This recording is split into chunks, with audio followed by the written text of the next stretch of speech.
Okay, welcome students to this session of political science class with me. And this session will again continue with the previous topic, okay, that is on your unit 12. The last topic in this unit 12, that is the Association of Southeast Asian Nation, that is ASEAN, another regional organization. Okay, in the last session we have discussed an international organization called the European Union. In this we'll talk about a regional organization, that is ASEAN. Okay, now when we talk about the Southeast Asian countries like Vietnam, Cambodia, Laos, Thailand, okay, these countries, one of the major problem of this country will be economy, okay, and the other will be a separatist movement.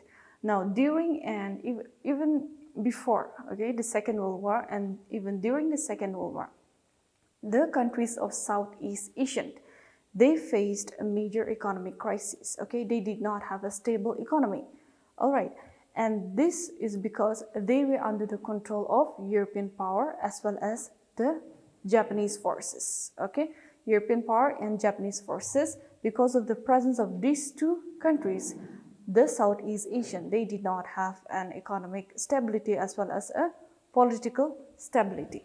So, for example, in this country like Vietnam, okay, the country, it faced a communist ideology. Now, this created a rift between the people of this Vietnamese, which led to the divisions between these two, okay, that is the western and the southern part of Vietnam. Now these two, again, they were united in 1976, and it is now considered as the Socialist Republic of Vietnam. Now when we come to Cambodia, okay, now even Cambodia, she is a victim of civil war. When it comes to Thailand, it is a country where military has an upper hand. So in this regard, okay, since this country were facing a similar problem in economy as well as a separatist movement that is in the political sphere, the leaders of these Southeast Asian countries, they felt the need to have a cooperation, okay, both in the economy as well as the political sphere. This made the leaders of 5 countries, okay, to 5 countries to form an organization called the ASEAN. Okay, now the ASEAN, it came into being in 1967 through the Bangkok Declaration that was signed on the 8th of August by 5 leaders coming from 5 countries. Okay, now the founding members of the ASEAN will be Indonesia, Malaysia, Philippines, Singapore, and Thailand. Okay, so these 5 countries are considered as the founding members of ASEAN. They are Indonesia, Malaysia, Philippines, Singapore, and Thailand. So ASEAN came into being by signing the Bangkok Declaration on 8th of August 1967. Now 5 other countries to join the ASEAN slowly, okay. Now these 5 countries will be Brunei, okay, Vietnam, Laos, Cambodia, and Myanmar. These 5 countries later joined the ASEAN, and at present ASEAN has 10 member countries. And it also have a dialogue partners, okay. Now these dialogue partners, they are not a part of ASEAN, okay. They are partners only through or in the level of the dialogue, okay. Now the countries include China, India, even European countries, okay, and as well as the United States. So these are some of the countries which are considered as dialogue partner with ASEAN. Now, the aims and objective of ASEAN. Firstly, okay, point number 1, it is to promote economic growth, okay, economic growth, social development, as well as cultural progress in this region. So economic, social, and culture under your first point, okay, economic growth, social development, as well as cultural development in the region. That is your first point. Second point will be to maintain peace and regional stability, okay, maintain peace and regional stability. Point number 3, to promote or to cooperate with each other in the field of education, climate change, all right, science and technology, economic, social, and culture. So in this area, they aim for cooperation. Now, point number 4, the last will be their aim, okay, is to have or to maintain close cooperation with those organizations which have a similar aim and objective like the ASEAN, okay. So these are the four major objectives of the ASEAN. That is, first one will be promote economic growth, social development as well as cultural development. Point number two, to have regional peace and stability. Point number three, cooperate each other in the field or in the areas of education, climate change, social, economic, cultural. And last point, to cooperate with those organizations, okay, which have similar aims and objectives like the ASEAN. Now, the next will be the ASEAN Way. What is ASEAN Way? Now here, the fundamental principle, okay, the unique way of this organization is what is called the ASEAN Way. Now here, the ASEAN member countries, okay, they say that or they vowed not to interfere with each other's internal affairs, okay. Now that is one of the major principles of the ASEAN, not to interfere with each other, especially in the internal affairs of the country. Now here, important characteristic is the ASEAN Way. What is this ASEAN Way? This is a system of consensual decision making, okay, a consensual decision making in which open disagreement, okay, open disagreement and controversies, they are avoided at all costs. Now here ASEAN Way will be two keywords, that is open disagreement and controversies. They avoid these two. Now the member countries also, they do not impose their ideas, okay, or their belief upon the smaller nations. Now when we see the 10 member countries, we see that Philippines, Singapore, as well as Indonesia, they are somewhat having a political stability as compared to Thailand, Laos and Cambodia. So they make sure that the bigger countries, okay, their influence or their belief system, they do not impose to the lower or the smaller member countries. They respect each other's sovereignty as well as the internal integrity of their respective member states. So this is all about ASEAN Way, okay. The ASEAN Way is that, in short, we can say that all decisions, they are taken by general agreement, okay. Consensual decision making means a general agreement that is coming to a conclusion where majority of the member state says yes to a general agreement. So this is the ASEAN Way. The next will be ASEAN 3 pillars, okay. Now ASEAN, they has been effective in 3 areas. They are called the 3 pillars. The first pillar will be ASEAN as a security community. Okay, the first pillar, ASEAN as a security community. Now in 1976, okay, in 1976, in the Kuala Lumpur Declaration, through this declaration, the Southeast Asian, they declared a zone of peace, freedom and neutrality.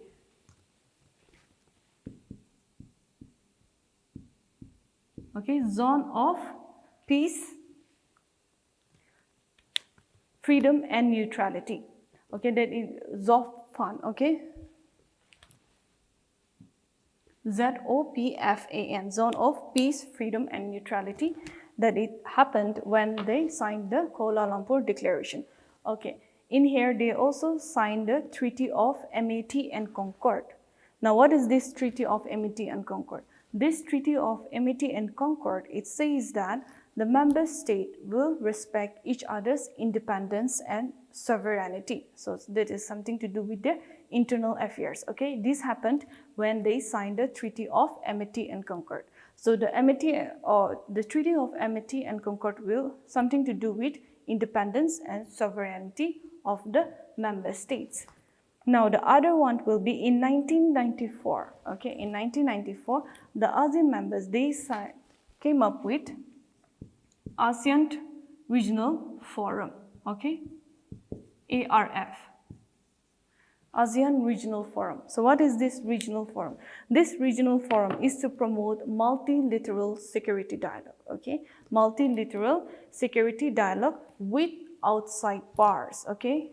The ARF, it is for having a dialogue mainly for security reasons, not for the 10 member countries, but with other outside countries. For example, countries like India, China, Japan, and also the European countries. Okay, this is a unique feature of the ASEAN. Okay, no other organization have such a security dialogue with the outside countries. Okay, now this ARF, okay, the ARF, the major discussion will be, or the major topic in this regional forum will be on terrorism. Okay, terrorism, and the other will be development in South China Sea. Now this South China Sea, it is a very hotly debated issue in this present, yeah, where China wants to have a dominance upon the South China Sea, mainly because of trade. Okay, because trading by sea, it is much cheaper than trade by air or land. That's the reason why China wants to have a dominance upon the South China Sea. So these issues they discuss in the forum, okay, ASEAN Regional Forum. The other will be the Korean Peninsula, the conflict between the North and the South Korea. So these issues are also discussed in this forum. So this forum, it came into being in 1994. So in this first pillar, that is ASEAN as a security community, the major points, okay, the important points will be this: ARF, ASEAN Regional Forum, the ZOF Fund, that is the Zone of Peace, Freedom and Neutrality, as well as the Treaty of Amity and Concord, that is respecting each other, independence and sovereignty. So these are the three keywords in this first pillar. Okay, now the second will be second pillar, ASEAN as an economic security, their influence in the economic domain. Now, point number one, through the Bangkok Declaration of 1995, okay, through this declaration, that is the Bangkok Declaration of 1995, the ASEAN member countries, they made an effort to create the AFTA, that is ASEAN Free Trade Agreement, okay, AFTA, ASEAN Free Trade Agreement. So by signing this treaty, they want to restrict all this trade barriers, okay, taxes, and to promote free flow of goods, commodities, people, as well as science and technology. So this is one of the major development, that is AFTA, okay, ASEAN Free Trade Agreement, that was signed in 1995. Point number two, they made an effort to establish a common market, okay, common market, that is for trade and investment, common market for trade and investment, to boost the common market. So this is point number two. And point number three, that is to evolve a dispute settlement mechanism.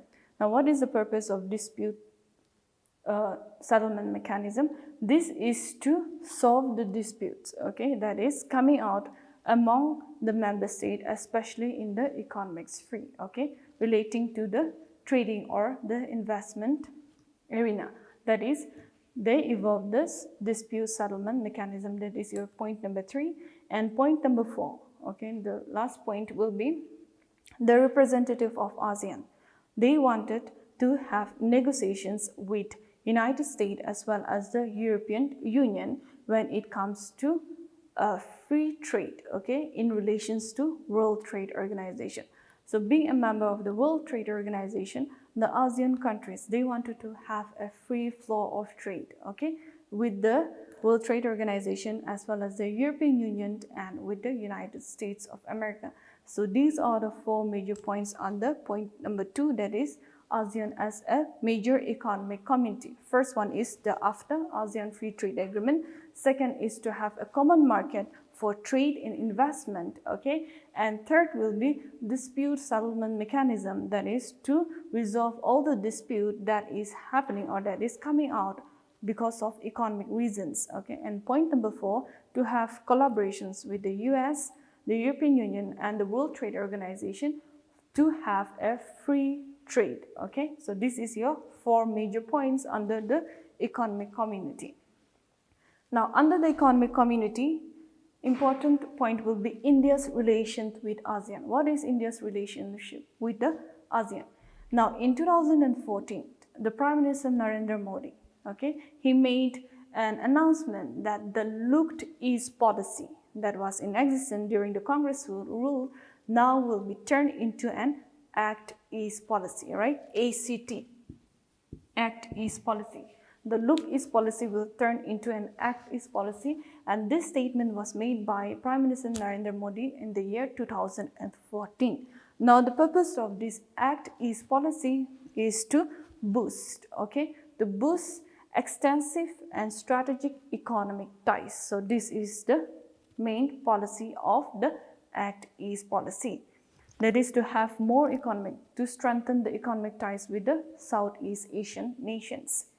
Now, the next point will be ASEAN Vision 2020. So, what is this vision, this 2020? Now, ASEAN Vision 2020, it was adopted in 1997, In 1997, the countries, these leaders, they adopted this vision. In 2020, what will ASEAN be? So, during this 1970s, the major conflict that the ASEAN members were facing was in the political domain, There was a coup d'etat in Thailand, that is for the first time in Thai history, that happened in 1993, that the military successfully overthrew the constitutional established government. That is for the first time in the Thai history, there was a coup. Now, even in Philippines, there was an unrest. At present, this conflict that is going on in Philippines will be the fight against the drug, right? And in Myanmar, the role of military. So this was what happening during the 1977. So this member nations or the leaders, they decided to adopt the ASEAN Vision 2020. So in this ASEAN Vision 2020, the main discussion was that the member states should uphold the major this democratic policies, to have a certain value for democracy. They wanted to establish a democratic government for especially these three countries, that is Myanmar, Thailand, and Philippines. Now, in this ASEAN vision, the member states says that they should meet at least twice a year. They should meet at least twice a year, and also they aimed for a single market in 2020. Single market 2020.